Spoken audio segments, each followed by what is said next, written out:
মুরগির সালমোনেলা এটা আসলে কি? নর্মাল একটা ডোজ দিবেন। প্রথমে কি কি মেডিসিন দিয়ে আপনারা সালমোনেলা ডোজ দিবেন আমি আপনাদেরকে বলে দিচ্ছি। ইঁদুর, বিড়াল এবং কুকুর এবং মানুষের মাধ্যমেও হাই মানের অ্যান্টিবায়োটিক ব্যবহার করার কারণে লিভার এবং কিডনিতে যে একটা এফেক্ট পড়ে। রহমতুল্লাহি ওয়া বারাকাতুহু। আশা করি আপনারা সকলে ভালো আছেন। আলহামদুলিল্লাহ আমিও ভালো আছি। প্রিয় বন্ধুরা, ভিডিওটি শুরু করার আগে আজকে যে আমরা স্বাধীন দেশে স্বাধীনভাবে কথা বলতে পারতেছি, যাদের জন্য আজকে আমরা স্বাধীনভাবে কথা বলতে পারতেছি, এই দেশ স্বাধীন করতে গিয়ে যে সমস্ত ভাইয়েরা শহীদ হয়েছেন নির্মমভাবে, তাদেরকে আল্লাহ পাক রব্বুল আলামিন মাফ করেন এবং তাদেরকে জান্নাতের উচ্চ মাকাম দান করেন। তাদের মাগফিরাত আগে কামনা করতেছি। এরপরে যে সমস্ত ভাইয়েরা অক্লান্ত পরিশ্রম করে দেশের জন্য আন্দোলন করেছেন, আল্লাহ পাক রব্বুল আলামিন তাদের হায়াতের মধ্যে বরকত দান করেন এবং তাদের গুনাহগুলোকে মাফ করে দেন এবং তাদেরকে ইসলামের আলোয় আলোকিত করেন। প্রিয় বন্ধুরা, দীর্ঘদিন ধরে ফার্মিং কোনো ভিডিও দিতে পারতেছি না, কারণ আপনার দেশের যেই পরিস্থিতি ছিল, এই পরিস্থিতির মধ্যে আসলেও ভিডিও তৈরি করা যায় না। তো এখন আমাদের দেশ স্বাধীন, এখন স্বাধীনভাবে কথা আমরা বলতে পারি। আমাদের অন্তরে এই ভয় নাই যে একটা কথা বললে হয়তো আমাদের পুলিশে ধরে নিয়ে যেতে পারে, অথবা কারো ভয়ের কারণে এই কাজটা করতে পারবো না, এইভাবে চলাফেরা করতে পারবো না। প্রিয় বন্ধুরা, আজকে আমি যেই বিষয় নিয়ে আপনাদের জন্য ভিডিও তৈরি করব সেটা হলো মুরগির সালমোনেলা। মুরগির সালমোনেলা এটা আসলে কি? এই সালমোনেলা রোগটা কখন বৃদ্ধি পায়, কখন হয়? এই সালমোনেলা রোগটা আসলে এক ধরনের ব্যাকটেরিয়ার সংক্রমণের কারণে হয়। পাশাপাশি এই সালমোনেলাটা ইঁদুর, বিড়াল এবং কুকুর এবং মানুষের মাধ্যমেও এই সালমোনেলা রোগটা হতে পারে, ব্যাকটেরিয়া ছড়িয়ে রোগটা হতে পারে। যেমন মনে করেন আমি বাজারে গিয়েছি, সেখানে কোনো মুরগির সালমোনেলা হয়েছে, তো তাদের থেকে একটা ব্যাকটেরিয়া ভাইরাস আমার সঙ্গে এসে আমি যখন খামারে প্রবেশ করব তখন মুরগির মধ্যে ছড়িয়ে যেতে পারে।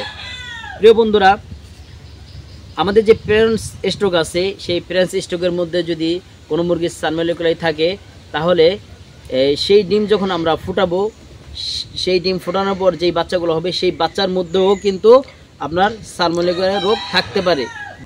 যদি সালমোনেলা হয়, তাহলে আপনারা কিভাবে বুঝবেন যে আপনার মুরগির বাচ্চার অথবা বড় মুরগির সালমোনেলা হয়েছে? মুরগির বাচ্চার ক্ষেত্রে মুরগির বাচ্চা অনেক সময় আপনার সাদা পিচ্ছিল ধরনের পায়খানা করে। অনেক সময় এই সালমোনেলাকে হোয়াইট ডায়রিয়া বলা হয়। বাচ্চার ক্ষেত্রে যদি সালমোনেলা হয়, তাহলে এই সালমোনেলা যদি প্রথম অবস্থায় ধরা না যায়, তাহলে কিন্তু আপনার এই সালমোনেলার কারণে 50% মতো বাচ্চা মারা যেতে পারে। আর যদি বড় মুরগির ক্ষেত্রে সালমোনেলা হয়, তাহলে মর্টালিটি অনেক কম, মৃত্যুর হার অনেক কম। সেই ক্ষেত্রে আপনার মুরগির ডিম কমে যাবে। এই জন্যই ডিমের মুরগির ক্ষেত্রে নির্দিষ্ট কিছুদিন পর পর আপনার সালমোনেলা এবং মাইকোপ্লাজমার অগ্রিম ডোজ দিতে হয়। সালমোনেলা এবং মাইকোপ্লাজমার সমস্যা থাকলে মুরগি কিন্তু ভালোভাবে ডিম দেয় না। এই জন্য আপনারা যারা ফার্মিং সম্পর্কে অভিজ্ঞ, বোঝে এবং ডাক্তারদের সঙ্গে পরামর্শ করে আপনারা সালমোনেলা এবং মাইকোপ্লাজমার ডোজ দিবেন। প্রিয় বন্ধুরা, বড় মুরগির সালমোনেলা হলে আপনারা কিভাবে বুঝেন যে আপনার বড় মুরগির সালমোনেলা হয়েছে? বড় মুরগির ক্ষেত্রেও সেম বাচ্চার মতোই, কিন্তু আপনার বড় মুরগির যখন সালমোনেলা হবে, তখন স্বাভাবিকভাবে মুরগি মল করলে যেরকম থাকে সেটা থাকে আপনার শক্ত, ঠিক আছে?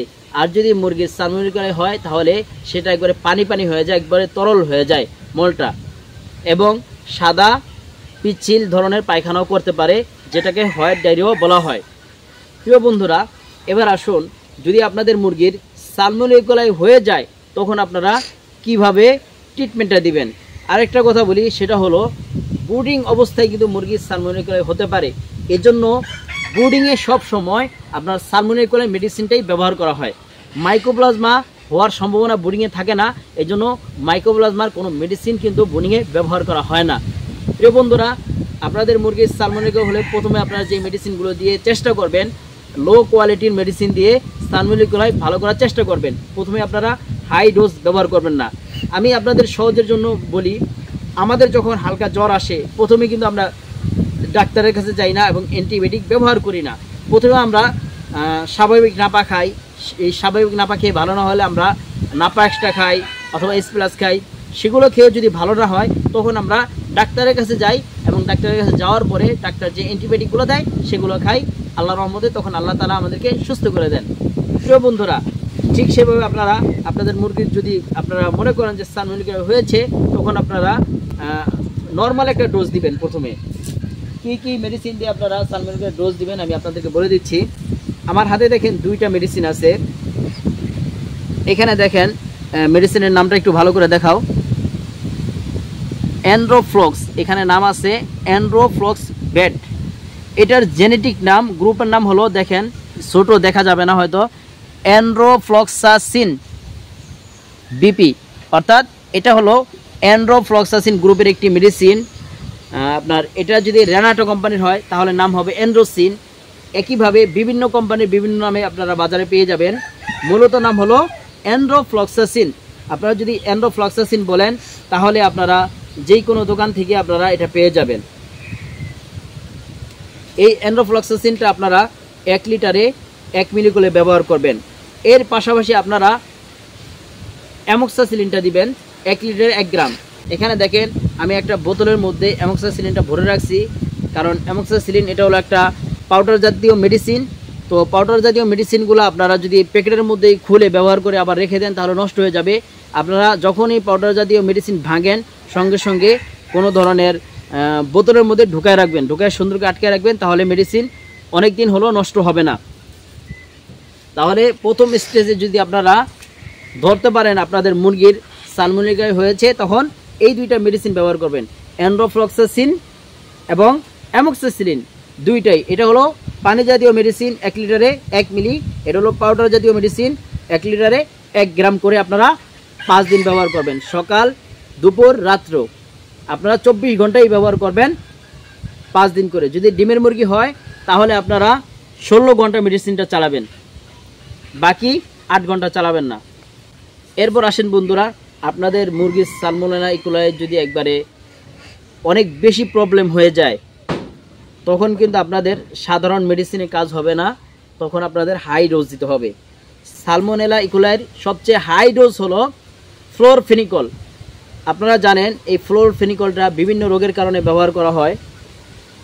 তো এই ফ্লোরফেনিকলটা মূলত সালমোনেলা ইকোলাইয়ের কাজ করে, খুব ভালো কাজ করে সালমোনেলা ইকোলাইয়ের। পাশাপাশি এটা বিভিন্ন ধরনের ভাইরাসজনিত কারণেও কিন্তু কাজ করে। তো আপনারা যখন একবারে বেশি হয়ে যাবে সালমোনেলা ইকোলাইয়ের প্রবলেম, তখন এই ফ্লোরফেনিকলটা দিবেন। এই ফ্লোরফেনিকলটা ব্যবহার করবেন হলো 2 লিটার পানিতে 1 মিলি। এটার নাম দেখেন, এটা কিন্তু পলিফ্লোর লেখা, এটা ইনসেপ্টা কোম্পানির। এটার জেনেটিক নাম, গ্রুপের নাম হলো ফ্লোরফেনিকল। আপনার ফ্লোরফেনিকল বললে দোকানে যেই কোম্পানির থাকুক না কেন, এইটা কিন্তু মূল নাম না, পলিফ্লোর এটা মূল নাম না, ঠিক আছে? আপনারা বলবেন ফ্লোরফেনিকল, তো যেই কোম্পানির থাকুক না কেন আপনাদেরকে দিয়ে দিবে। এই ফ্লোরফেনিকলের সঙ্গে আপনারা আরেকটি মেডিসিন ব্যবহার করবেন, সেটা হলো লিভোফ্লক্সাসিন। লিভোফ্লক্সাসিন যদি না থাকে তাহলে সিপ্রোফ্লক্সাসিন, ঠিক আছে?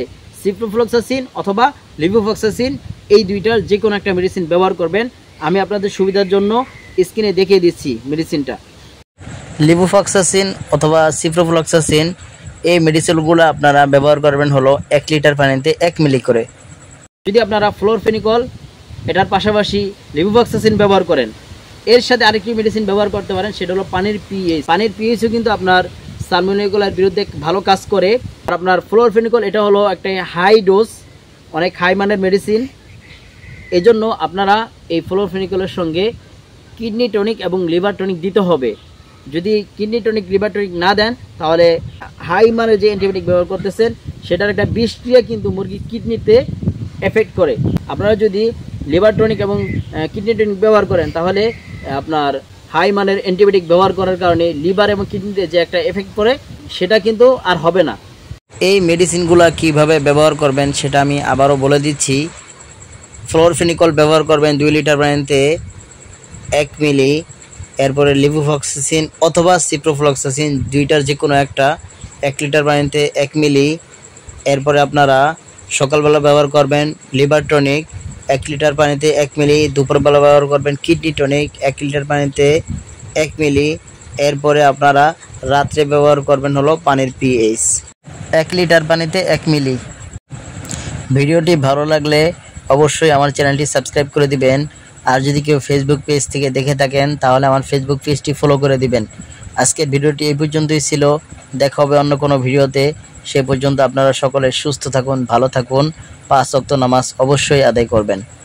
আসসালামু আলাইকুম ওয়া রাহমাতুল্লাহি ওয়া বারাকাতুহু।